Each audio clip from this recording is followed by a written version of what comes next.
क्या आप जानते हैं दोस्तों कि हजारों साल पहले भी ब्रेन सर्जरी हुआ करती थी। जब साइंस मेडिकल इतना ज़्यादा एडवांस नहीं हुआ था, उसने ग्रो नहीं करा था, लेकिन तब भी ब्रेन सर्जरी हुई। ये बात जानकर तो साइंटिस्ट भी हैरान हो गए। स्वागत है आप सभी का जब में देख रहे हैं आप मेरे साथ। मेरा नाम तो जानते ही हैं आप, मेघा।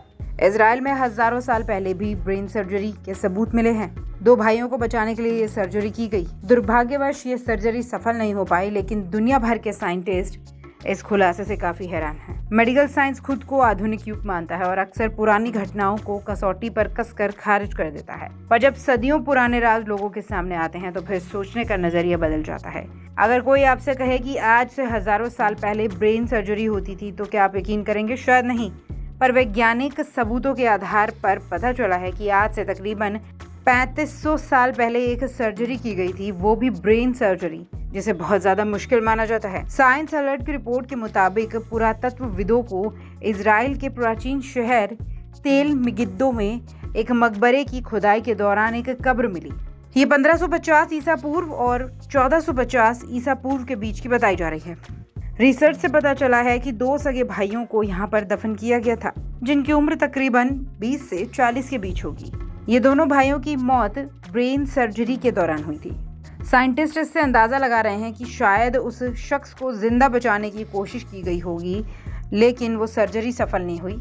उस जमाने में जिस तरीके से सर्जरी होती थी उसका नाम ट्रेफिनेशन था। शोधकर्ताओं के मुताबिक एक भाई के सिर में कोणीय नोकाकार ट्रेफिनेशन था, यानी उसकी खोपड़ी में गहरा छेद किया गया था। ललाट की हड्डी पर 4 लाइनें मिली।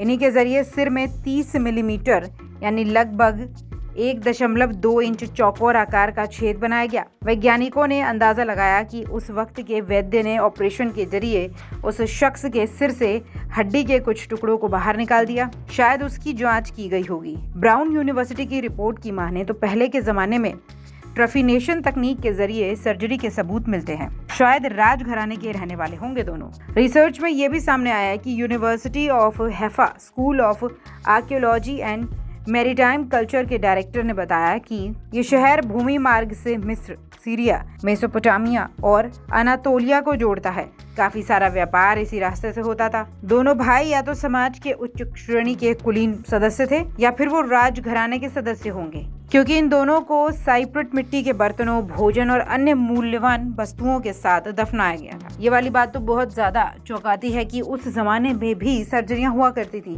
और वो भी ब्रेन सर्जरी जैसी टफ सर्जरी। और आपका क्या कहना है इस बारे में? आप क्या इस खबर को सच मानते हैं या सिर्फ मनगढ़ंत? हमें जरूर बताएं।